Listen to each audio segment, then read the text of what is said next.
Right now, we don't use precision medicine as we should in IBD. And so we're going to be creating a diagnostic test that can create an objective output for physicians to dictate therapeutic response in the same way that we kind of have those precision medicine diagnostics for oncology. With AI, with ChatGPT, with DeepSeek, with all these various computational approaches that we have at our fingertips, I don't need a fleet of data scientists to kind of do that work. And I kind of can just leverage the resources we already have. GI in itself is a field that is exploding in terms of biomarkers and innovation and diagnostics and testing and sequencing. And I think we didn't have that technology 5, 10, 15, 20 years ago. And so with big data comes big responsibility.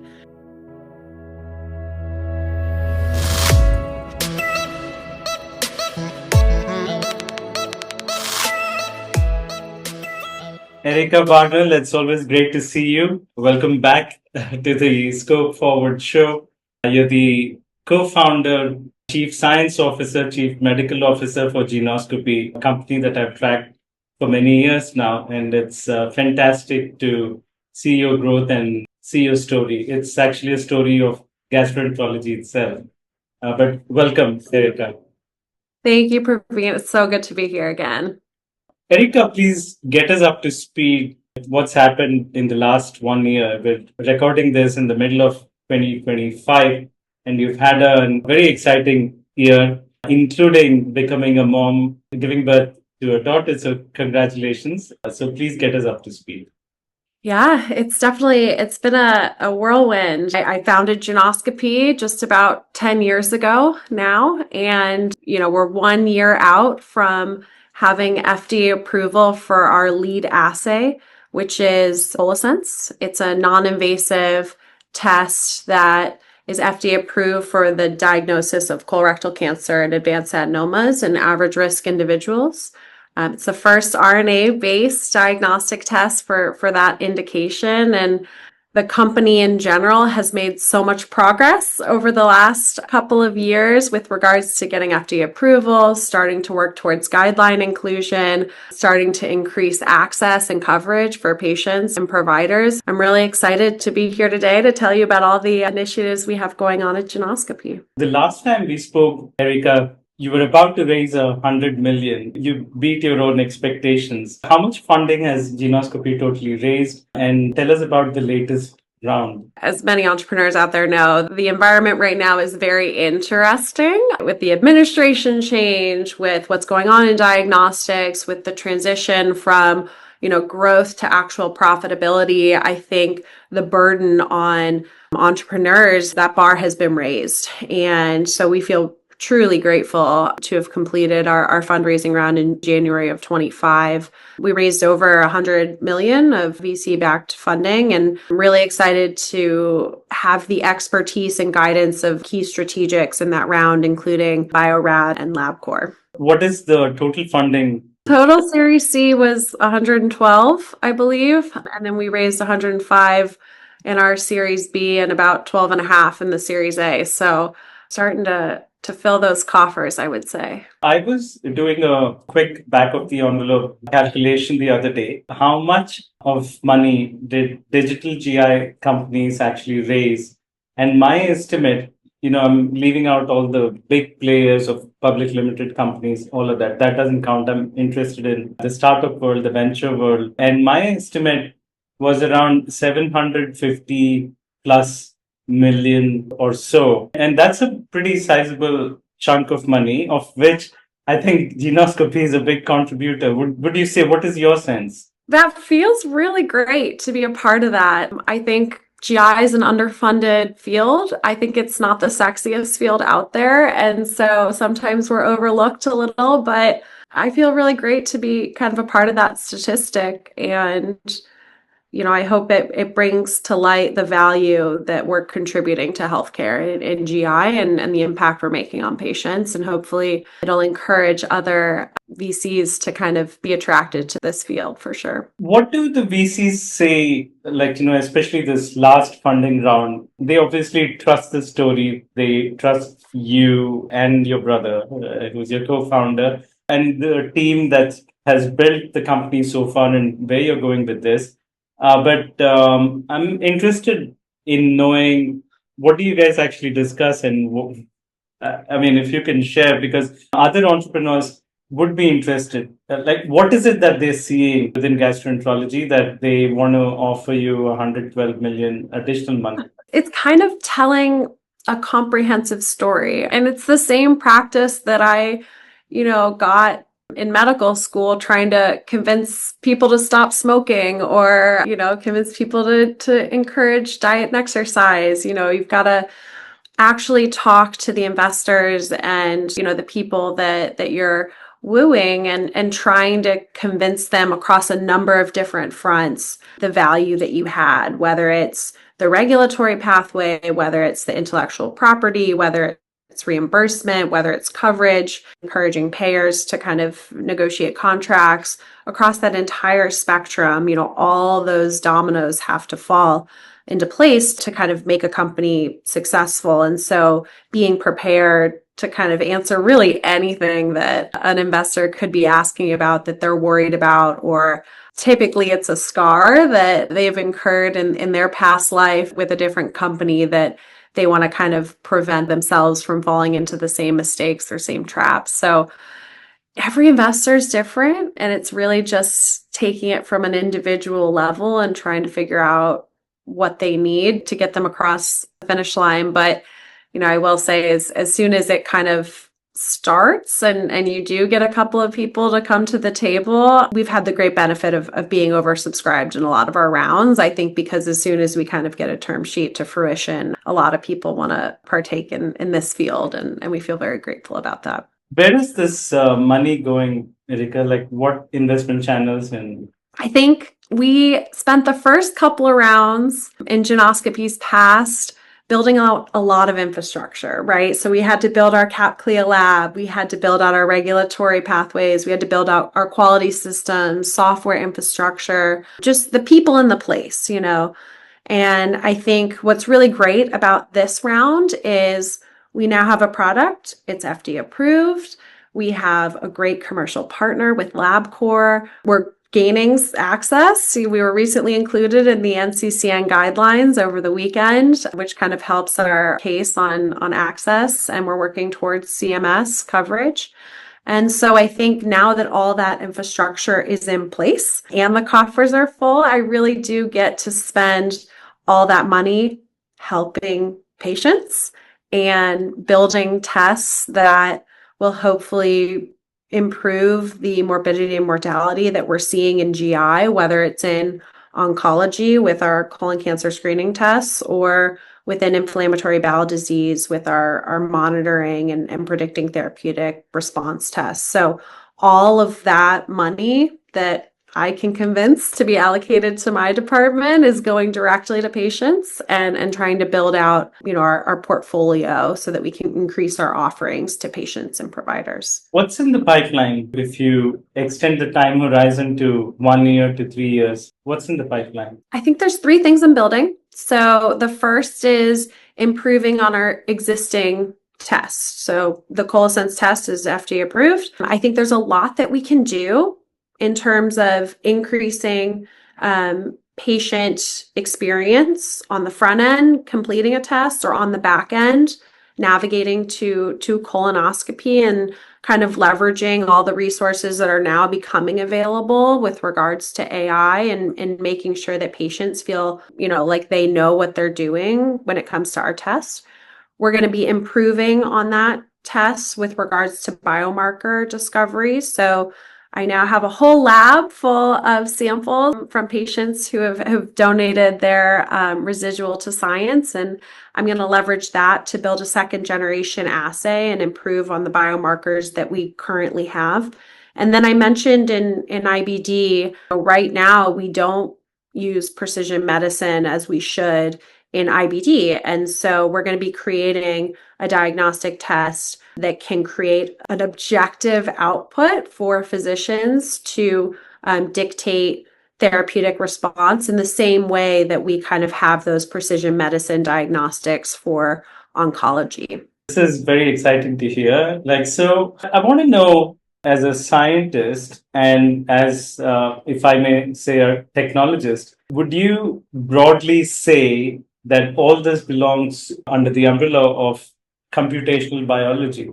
It's so interesting. I think when I started the company 10 years ago, and you're thinking about who are the people that I need to bring on to add value to this company, you definitely start thinking about computational biology. And when I was going through my graduate program, we were building computational biologists to figure out how to take in big data, sequencing data, how to sort through it, align it, improve that process, and actually pull out the signal from the noise and create, products from big data. And that was the goal, is to use people to kind of do that. And that was what my training was, right? I had a very extensive training in computational biology. I think, with AI, with ChatGPT, with DeepSeek, with all these various computational approaches that we have at our fingertips, I don't need a fleet of data scientists to kind of do that work. And I kind of can just leverage the resources we already have. How exactly has life changed? We talked earlier about OpenAI and Google and you having access to this degree of computation now, than at the time when you started. How has really life changed practically for Geneoscopy in the last 2 years, 3 years? Yeah, I think again, we've always kind of been economical about our resources. We've tried to do things inexpensively. We've tried to ensure that we're not spending in areas that are not adding value. And I think one of the things that was most expensive is computational biology. It is, getting those amazingly trained PhDs or those individuals at Microsoft and Google and trying to entice them to come to a small company. I think what's changed for us is now we have access to that without spending an inordinate amount of money or an inordinate amount of time and effort in that space. And so we're leveraging the infrastructure we've built as a company from a regulatory perspective, from a biology perspective. We can process samples very effectively, and we're using that value and employing the AI that is now freely available and much more accessible. So I think as a company, we've pivoted a little from being exclusively a biology type company to now kind of leveraging a lot of the technology because it's becoming exponentially cheaper to use and employ. Let me clarify why I'm excited about what's happening and why I see Geneoscopy as an excellent example that embodies that. So there are two big waves that are converging. We're only talking about AI, and that's fantastic, and it is the biggest wave. It's moving in the direction of artificial general intelligence. And whenever that's going to be, 2 years or even sooner, or again, depends on how we define AGI, it's pretty much changing every industry there is, and it's going to change healthcare, it's changing gastroenterology, all of that. So that's one huge wave. But the other wave that we don't talk enough about is the wave of digital biology, wave of synthetic biology, the wave of, for example, what's happened with CRISPR. It aligns pretty much with the timeline of the founding of Geneoscopy, and the ability to precisely edit and play with the genome. We're not talking enough about that, but that wave is also coming, and we've arrived at a point where I see these two fields converging. And now I'll come to the best example that I see, which is the protein folding that DeepMind did. And last year, DeepMind, the AI, technically got the Nobel Prize for chemistry. So of course the founders received it. The AI did this, and I recently learned that it pretty much figured out 200 million protein structures, and until that time, all of the human minds together had figured out, I think, 150,000. So 150,000 versus 200 million. So with that, long context and background in mind, I just want to see if you can connect those dots to gastroenterology and what comes up, like when you reflect on something like this, with these two fields converging, like AI on one end and biology on the other. And like if it has to take in the form of geneoscopy, what would that look like? That's why I don't particularly like the term artificial intelligence, right? It's just intelligence. Computers can be smarter than us. That's totally fine. I definitely wasn't like the smartest person in my class. And I think that's important to recognize. It's not artificial intelligence. It's just intelligence. It's a tool that we can use and integrate into our entrepreneurship, into our practice, into biology, into whatever you're doing. It's just a tool that you can use to make your life better, easier, move more quickly, discover more, and mitigate the time that humans are spending on things that we're terrible at. Like, I would be a terrible person to come up with 2 million protein structures. But then telling a computer what's important to me, how can I process this? What's important in medicine, in biology, in chemistry, physics, telling the computer what's important, I think is where humans thrive. And that's where what we should be spending our time on. So that's what I like about computers and AI and where we're going in this field. I think a lot of companies, a lot of physicians are fearful of AI. I saw a recent video of a radiologist who said that they're going to apply to McDonald's now because the AI is taking over its job and is effectively able to evaluate pneumonia from a chest lab, which he spent 20 years learning. But all that means is that you've got to take what's available now and leverage what you've learned and the human parts of what you've learned over the last 20 years and kind of work around the new tools that are available. So what I would encourage entrepreneurs to do and what it means for us is, instead of viewing this technology as something that is our downfall, I think it's an opportunity for change. It's an opportunity to move more quickly, to be better, to bring value, to not be spending time, money, effort in areas that computers are way better, and instead spend time, effort, money in areas where computers aren't so great, and leverage those computers to help us get there. And so that's what we're doing, is trying to view this as an opportunity and employing AI in the spaces within our offerings within ColoSense that make a lot of sense. And again, just help patients better understand our product, help patients get the test done, help patients feel like they're comforted through that process and feel like they know what they're doing so that they can take care of themselves and take care of their health. How exactly are you applying AI? Like, can you break that down within the company? How is it helping you?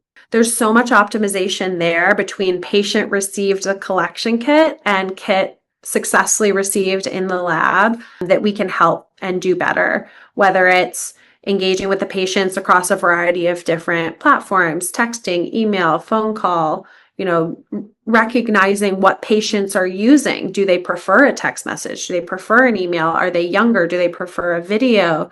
Kind of leveraging all that information to create an optimal experience for patients and ensure that the test that they're seeing is unique to them, even if the actual test doesn't change. It's the experience around that test.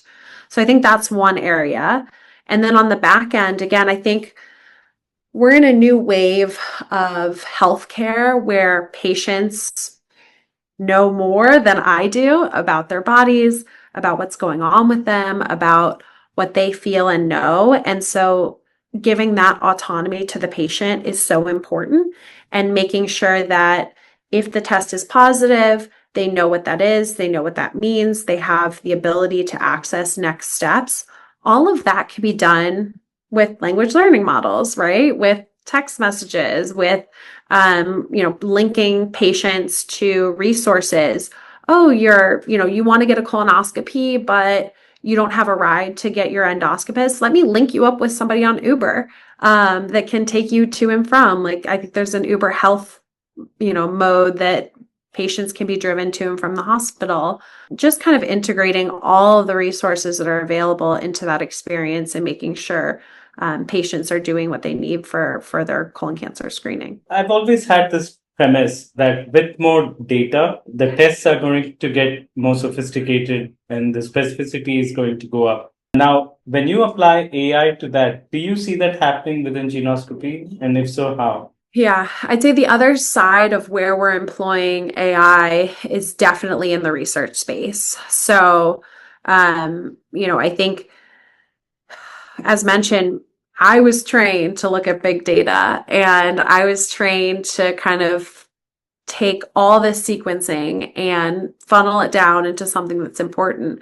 Again, that's not something humans are naturally good at, right? That's not our strength, but that's something a computer is very, very good at, is kind of taking as much data as they can possibly say and funneling it down into something that is meaningful. And I think the important part is that process does need to be mediated by people, by scientists. But right now, I have every single resource I would need. It's open access, it's free. And I have kind of the minds of Microsoft and Google and Sam Altman that are at my fingertips and allow me to process all this data that we're generating in a lab and make meaning out of it and employ that on novel tests or iterate on our existing tests to improve the sensitivity and specificity. And it's just becoming cheaper, easier, and quicker with the implementation of AI and different models that can process big data more effectively. Do you have estimates, and it doesn't have to be right, but just estimates on when some of these tests are going to get, start hitting a near 100%? It's tough because what is the gold standard, right? So if the gold standard is colonoscopy, that's not 100% either. So I think when you're mixing biology with technology, you're always going to have a margin of error just because the inaccuracies on the biology side are going to exist. But, I would argue within 5-10 years that the technology that's been developed is here that can get there. It's just taking that technology and employing it in a way that allows us to build those tests. So I feel like today we have the technology to get 95 plus sensitivity and specificity. It's just taking that technology, getting all the data that you need, gathering it together, actually building those models, and then doing verification and validation. And that's the part that's going to take the time. But I think that the ability to do it is probably here already. I think the data's already been generated, but it's the processing that's going to take a little bit more time. And I'm guessing AI will help with that. Power that we have right now is probably going to help with that and crunch that processing time. And I think what we don't do well right now is we don't use AI to tell us how we should be asking these questions. So I think it's really interesting right now to start using AI to say, all right, is this good data or is this bad data? Or, how is this data being leveraged and processed to do things? And what are the shortcomings of what I'm putting in here? So actually analyzing the front end, using AI to analyze the front end before you push it through for processing, we don't do that really well. And I think we need to start doing that more effectively. And I think that'll, to your point, allow us to start cleaning up some of these data sets that we've generated to make it so that we have better inputs to get better outputs. So given everything, that with what's happening within your company, similar companies out there, things that you have seen, what advice would you have to a private practice gastroenterologist? So if you can be direct, and if it was your friend, what would you tell him or her? I think people are really scared about what's happening, and they're scared because it's unknown and it's threatening to their jobs and to their livelihood and to the way that people have been operating, to their practice. And I get that. And so I recognize why it's a very sensitive topic. But I think in the same way that, with anything, you can kind of start small, right? And grow that knowledge base about what's available and how it can help you. I think those are important things for anybody to do, to start getting integrated into the power of artificial intelligence, and you start building on how much value it brings to you. And some people stop there, and some people feel more comfortable and start integrated it into their clinical practice. But I think, every medical student coming out of university now will be using AI to write their notes and listen to conversations and help them with their differential diagnosis and place orders and do everything. So, no GI that's in med school right now is not going to integrate that into their clinical practice. So it's just a matter of time before that starts becoming more and more and more. I see GI to be at a point where, it's at the cusp of innovation, of big innovation and widespread innovation. A lot of people that I speak to, especially the younger gastroenterologists, they don't want to go the traditional route. They want to start up. They want to create new ideas. They just haven't figured out exactly, the how. What advice would you have for them? GI and OB/GYN are two of the best fields, in my opinion, to kind of innovate. A lot of the technology that we use is from the 70s, and a lot of the guidance and recommendations that we employ are, empirically treat or based on kind of your personal preference or kind of your experience. So I think kind of structuring the practice around more objective outputs rather than just knowledge and experience, I think is going to be continuously important. I think the reason that is the case is because GI in itself is a field that is exploding in terms of biomarkers and innovation and diagnostics and testing and sequencing. And I think we didn't have that technology 5, 10, 15, 20 years ago. And so with big data comes big responsibility. And I think that's where everything in GI can be improved upon. And we finally have the resources we need to do it. I think we needed AI, we needed sequencing, we needed, big processing, because a lot of the diseases are, not single Mendelian changes. It's not a smoking gun like we have in oncology. And so the integration of AI, the integration of big data, the integration of all of these tools into GI is going to make our jobs so much easier.